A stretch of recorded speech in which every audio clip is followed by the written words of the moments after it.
See how it happens in picks and bans. We're already through it. Yeah, already Lucian through. Quinn got off the board. The insta-lock for Caitlyn by Kira. Put this in perspective. Kira literally played 2 champions. Why is this guy not an AD carry?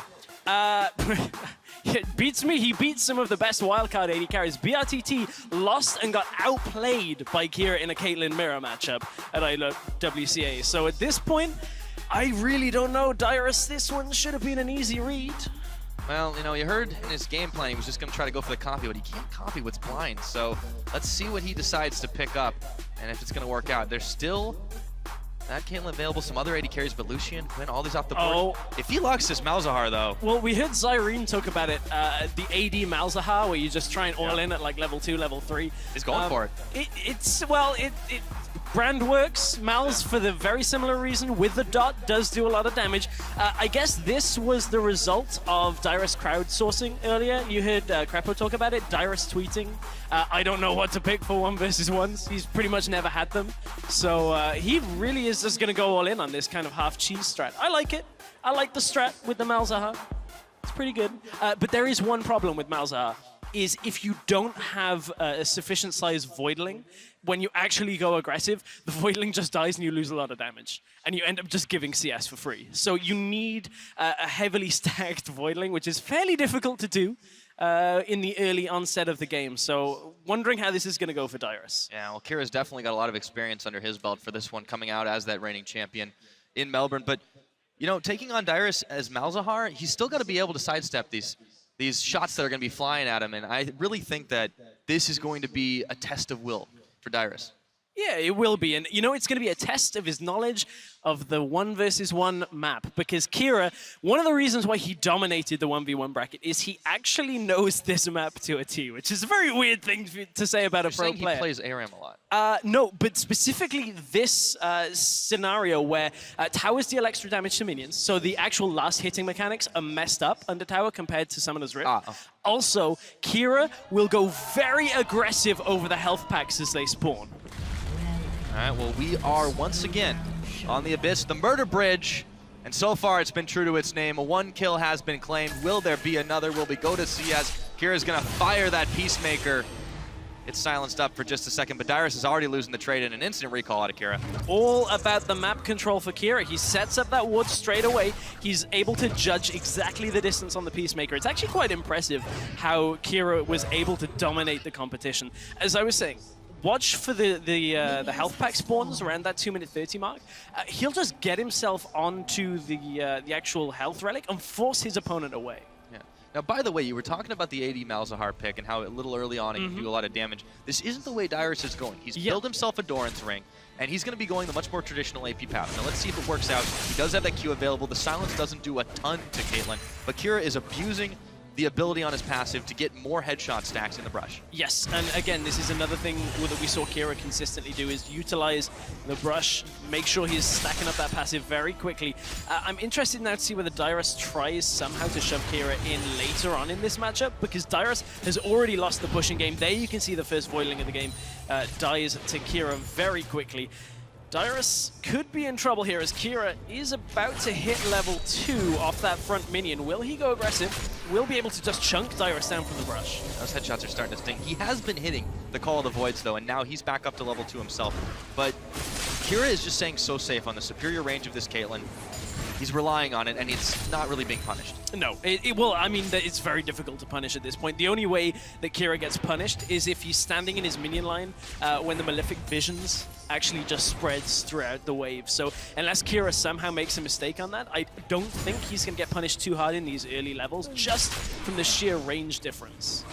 Yeah, it's just so hard for Dyrus to be able to combat this, and you can see the CS differential is still creeping up there. The Malefic Visions are chugging away on that cannon minion, but since it doesn't go down, it's not going to spread level difference. Kira just keeps stepping forward. And look at him force Dyrus away from the health relic. Kira is fine to trade. He sits on the relic. He has Grasp of the Undying as well. That's one key thing that he always runs on these AD carries. He just constantly ticks the timer up on the minions and then auto-attacks the enemy champion because he has that massive range.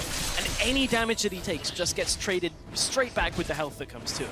Yeah, so even if Dyrus is able to land a little bit of damage on him, it just goes right back to it. Does get A nice Q between the minion waves. Kira's still able to chunk him out, though. But Dyrus actually has a level advantage here for just a moment. We'll see if he goes a little farther forward with it. The Grasp of the Undying's flying back and forth, but I feel like Kira is able to just come a little bit further ahead on it. And then not only his main mastery here, but he's got that lifesteal on the Doran's blade. But it's so difficult right now for Dyrus to do anything. His health relic isn't up yet, and it's not due up for another good few seconds here. It's another about 15 to 20 seconds before it's due up. I believe it's 75 seconds on the map, so it's actually 3:45 it's due up. You can see Kira shoving it in. He knows that the minion wave is coming. He has to shove this in the next 10 seconds and force Dyrus back, because then there's no way for Dyrus to do anything. He forces the recall and is going to get turret damage out pretty safely here, as Dyrus has to get away.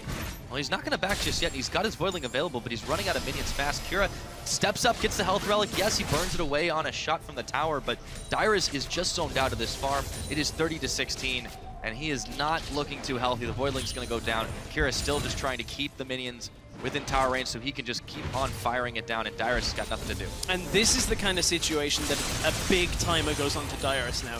He has to all-in Kira before he gets to 100 CS. There's a lot of time left here, and we'll see what Dyrus actually manages to pick up when he goes back, but Kira is going to win this at 100 CS. There is almost no way for Dyrus without a massive all-in, using the Ignite, using that barrier, and getting the ultimate down, for Dyrus actually to come back into this CS game. Caitlyn is just too punishing when it comes to having a lead on CS. This is exactly what he's got to do. If he can ding 6 in time, he's going to get back to lane before Kira can. If he can manage to get up to that, land the Nether Grasp, finish the channel, and go Ignite, it's the only chance he's got, because otherwise Kira's just going to net away and keep kiting it. And the key thing is that, you know, people are saying, oh, just build damage, that's all you need, you're an AD carry, you'll win the trades, it's great. Kira knows he doesn't need it. He's got a Doran shield, he's got himself a null magic. All he needs to do is not die in this matchup, and he wins this game. And that is what made him so difficult to deal with in IWCA, because nobody seemed to ban both of the AD carries away from him, and Kira would just play for the late game. And if you made a mistake, he'd punish you before.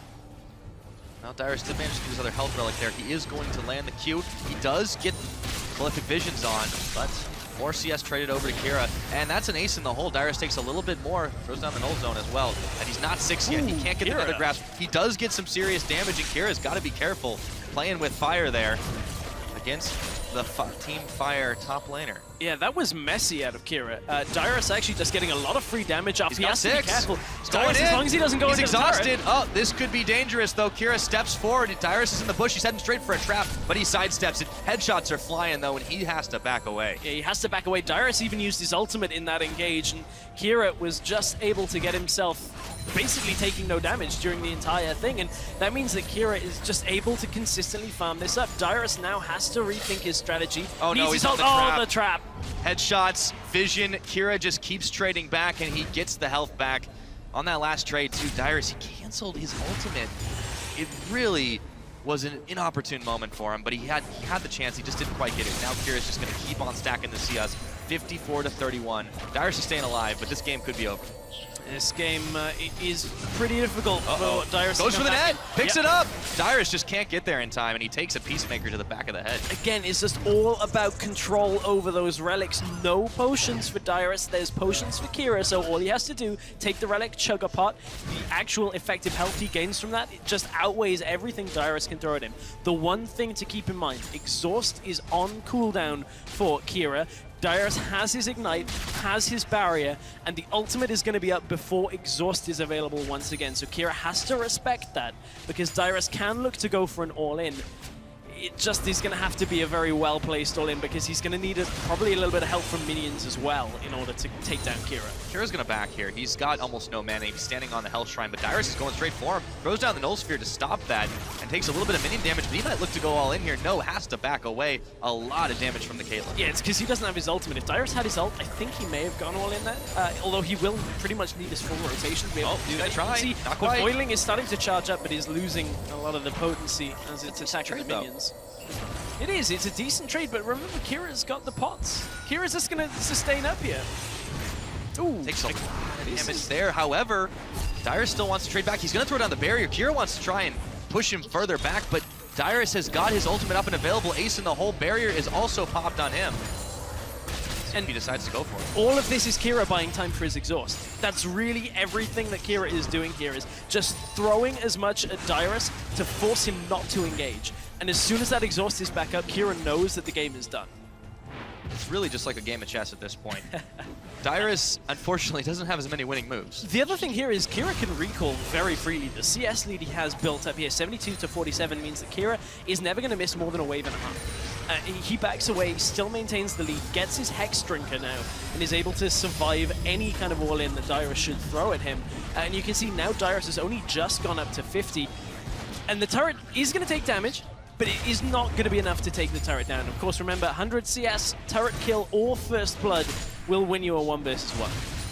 Kira is intent on winning as much of it as he can. The reigning champion from the IWCA 1v1 tournament. Dyrus will go back and get himself the health pot to try and compete, but Kira's exhaust is almost back up. This is a dangerous moment for Dyrus. It is, and you know, I'm actually wondering what Kira has for the rest of the tournament here as well, because he got one of the picks he was just proficient at anyway, and Kira does take a damage. That's a big one. Ignites down. Nether Grasp is going. Dyrus is going all for it. Can he eliminate the All-Star champion? The Hex Drinker shield is on. Dyrus is out of mana and out of options. He's got to back away.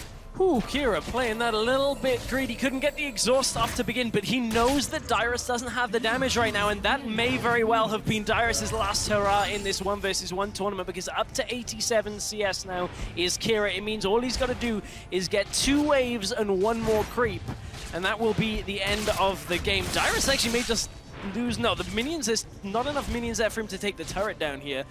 So Kira, does he recall away and just take the safe victory on this after taking his health relic? Okay, yeah, he does.